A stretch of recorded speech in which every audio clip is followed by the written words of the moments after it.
Salut à tous et bienvenue sur AZ237.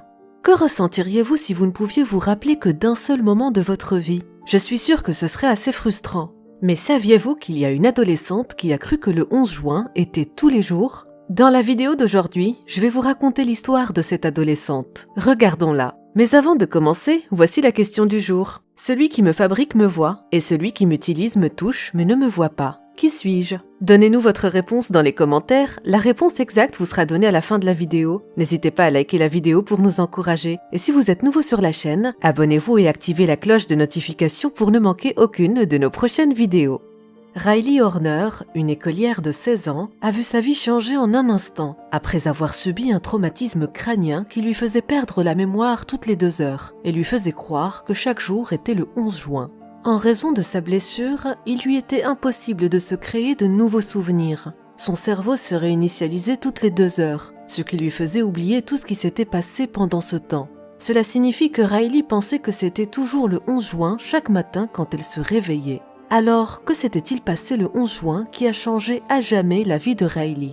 Riley Horner était sortie avec ses copains pour assister à la danse sociale de la Convention d'État de Future Farms of America le 11 juin 2019.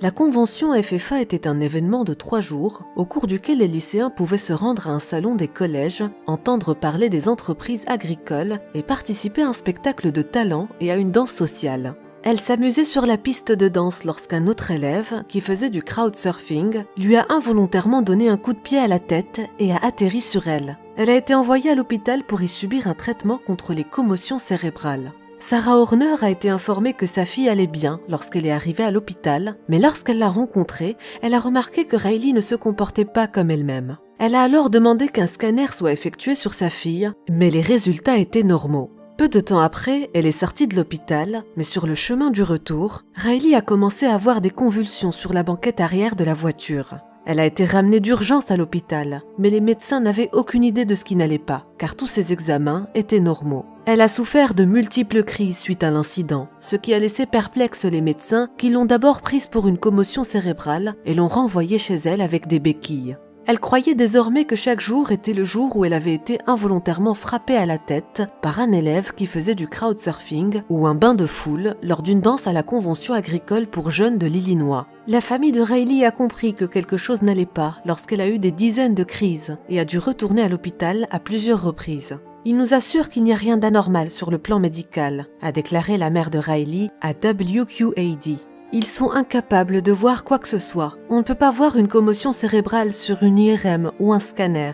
Il n'y a pas d'hémorragie cérébrale, ni de tumeur. Malgré des dizaines de tests et de visites à l'hôpital, les médecins n'ont aucune idée de ce qui cause sa perte de mémoire et ils ne sont pas sûrs qu'elle se rétablisse complètement. En plus de la perte de mémoire et de l'incapacité à créer de nouveaux souvenirs, la parole de Riley a été endommagée. Elle a eu de terribles migraines, une sensibilité à la lumière et son audition a été affectée. Les autres effets secondaires, selon Riley, sont l'incapacité de générer des souvenirs et l'incapacité de stocker quoi que ce soit pendant plus de 2 heures. Riley a exprimé ses sentiments à Fox 13. « C'est comme si j'étais brisée. Qu'est-ce qui s'est passé? Tout ce que j'ai vécu récemment, je ne m'en souviens pas, et quand les gens en parlent, c'est tellement confus parce que ça ne m'est pas arrivé. Je ne suis plus la même. » Elle a qualifié ses souvenirs de brumeux, ajoutant que si certaines choses lui semblaient familières, elle ne pouvait se souvenir de rien de particulier concernant ses activités précédentes. Comme si je n'avais aucun souvenir de cet entretien à l'heure du souper. Je ne me fais pas de souvenirs, et j'ai vraiment peur.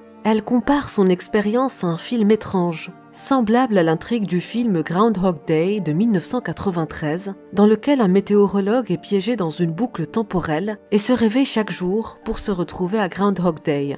Riley explique ce qu'elle a ressenti. Vous vous demandez peut-être si elle a essayé de retrouver la mémoire par tous les moyens possibles. Eh bien oui, d'après ce qu'elle a dit à WQAD, j'ai un calendrier sur ma porte. Je regarde et on est en septembre et je me dis « Waouh !»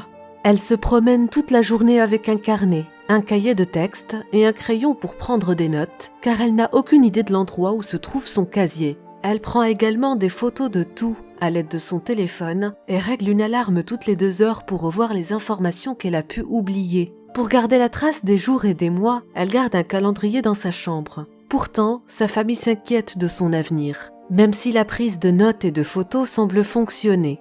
Si elle ne retrouve pas la mémoire, Pour l'instant, elle va probablement bien. Mais dans 1 an ou 2, vous verrez une différence. Elle sera toujours une jeune fille de 16 ans, a déclaré Sarah. Elle ne pourrait pas trouver un emploi. Elle ne pourrait pas se débrouiller seule. Elle ne pourrait probablement pas avoir un petit ami, un mari. Elle ne pourrait pas avoir d'enfant. Sarah poursuivit. Je comprends qu'elle soit encore là, qu'elle vive encore, qu'elle respire encore. Mais ne pas avoir de mémoire, ne pas pouvoir se souvenir de ce que vous faites tous les jours, cela affecte votre vie.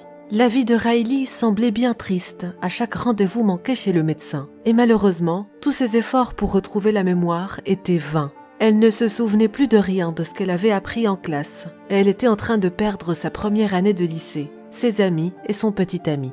Selon elle, si on me donnait un test maintenant me demandant ce que j'apprends, je ne pourrais même pas écrire. Je n'en ai aucune idée. Sarah affirme également que Riley n'avait aucun souvenir du frère de sa mère, décédé peu après son accident. Mon frère est décédé la semaine dernière et elle n'en a probablement aucune idée. Nous le lui disons tous les jours, mais elle n'en a aucune idée, a-t-elle ajouté. Les médecins nous ont dit qu'elle pourrait être comme ça pour toujours. Sarah devait être frustrée par tout ce qui se passait, mais elle ne se laissait pas abattre. En dernier recours, elle a partagé l'état de santé et l'histoire de Riley sur Facebook, expliquant qu'elle souffrait de perte de mémoire à court terme et qu'elle cherchait désespérément un remède. Nous avons besoin d'aide, nous avons besoin de quelqu'un qui en sache un peu plus parce qu'elle mérite mieux. Elle voulait travailler dans le domaine médical et maintenant, elle ne peut même pas garder un emploi. Riley, quant à elle, a déclaré qu'elle voulait simplement trouver quelqu'un d'autre qui soit confronté à la même maladie mystérieuse afin qu'elle sache qu'elle n'est pas seule. C'est ainsi que l'histoire de Riley est devenue virale et que Sarah a commencé à recevoir le soutien d'un grand nombre de personnes qui souhaitaient offrir des conseils, des informations et même une aide financière à sa fille. Elle a dû créer un profil Facebook pour garder trace de toutes les offres d'aide qu'elle recevait. Étonnamment, quelques personnes ont envoyé un message à Cognitive FX, un centre de traitement post-commotion à Provo, dans l'Utah, pour les informer de la situation critique de Riley et ils ont proposé de l'aider. Par conséquent, Riley et sa mère ont entrepris leur voyage. Elles étaient aux anges car elles avaient reçu une lueur d'espoir. Riley et sa famille ont parcouru 2100 km depuis leur domicile de Springfield pour rencontrer une équipe de spécialistes de la FX Cognitive. Un scanner cérébral a été effectué sur Riley au centre médical et il a révélé une irrégularité que tous les autres médecins avaient manqué. Son neuroscientifique clinique, le docteur Mark Allen, a décrit le traitement comme simplement de la science de base appliquée correctement. En montrant une image en 3D du cerveau de Riley, il a déclaré « C'est le sien. Juste en le regardant, je peux dire que celui-ci n'est pas tout à fait normal. » Les réponses qu'il cherchait ont été fournies par un scanner cérébral. Il a ajouté « Le scanner initial a montré tous les marqueurs cérébraux typiques, les plus typiques d'une commotion cérébrale. Pour faire simple, le problème de Riley provient d'une anomalie dans la façon dont les cellules du cerveau reçoivent de l'oxygène. Ce qui se passe, c'est que ce petit système de communication tombe en panne et c'est réparable. Et c'est un problème mineur, mais il conduit à des problèmes majeurs, a expliqué le docteur Allen.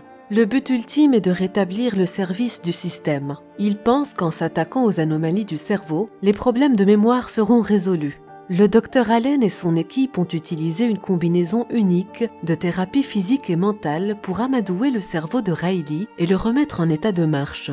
Les connexions cérébrales de Riley ont été reconstruites en mettant sa coordination et sa mémoire à l'épreuve, ainsi qu'en la forçant à faire des exercices vigoureux. N'êtes-vous pas soulagé que quelqu'un ait enfin compris ce qui était arrivé à Riley ?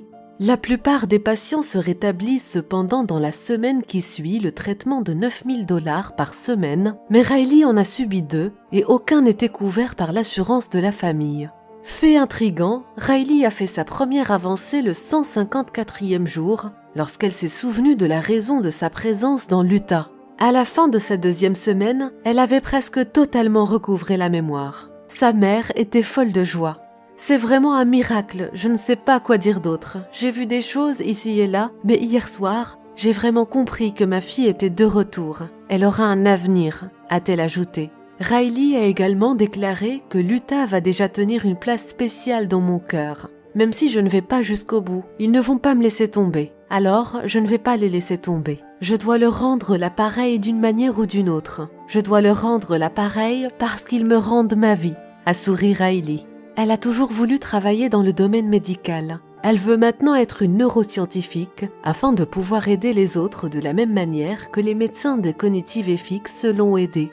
Malheureusement, le 3 février 2020, Sarah a publié sur la page Facebook que Riley avait commencé à ressentir des symptômes similaires à la mononucléose, mais qu'elle avait été testée négative pour cette maladie. Ses symptômes post-commotion se sont aggravés et elle n'a pas pu manger ces 2 derniers jours en raison de douleurs extrêmes à l'estomac. Elle souffrait d'une grande fatigue, de maux de tête et d'échymose. Sarah a fait un autre rapport déprimant quelques semaines plus tard.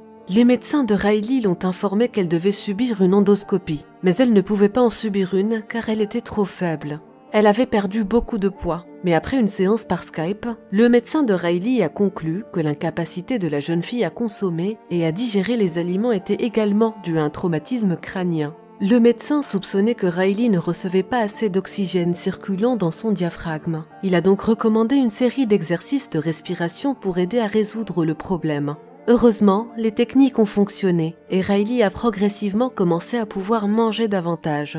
Selon le post de Sarah du 21 février 2021, le cas de Riley s'est à nouveau détérioré. Elle a déclaré que les choses ne se passaient pas aussi bien qu'elle l'avait espéré. Elle a immédiatement eu tort lorsqu'elle a imaginé que la vie de Riley revenait à la normale. Riley a commencé à avoir des difficultés à se souvenir de certaines connaissances à l'école, notamment au calcul, alors qu'elle était une bonne élève en mathématiques avant l'accident. Elle souffrait également d'anxiété, ce qui exacerbait ses symptômes et l'empêchait de conduire, de manger ou d'aller à l'école. Elle continuait à souffrir de maux de tête et de crises d'épilepsie. Sarah demande actuellement de l'aide car Riley semble régresser, bien qu'elle ait déclaré qu'elle appellerait prochainement Cognitive FX pour voir si Riley pouvait recevoir une aide supplémentaire de leur part. Elle a également déclaré qu'elle est ouverte aux opinions, aux pensées et aux idées qui peuvent lui être utiles.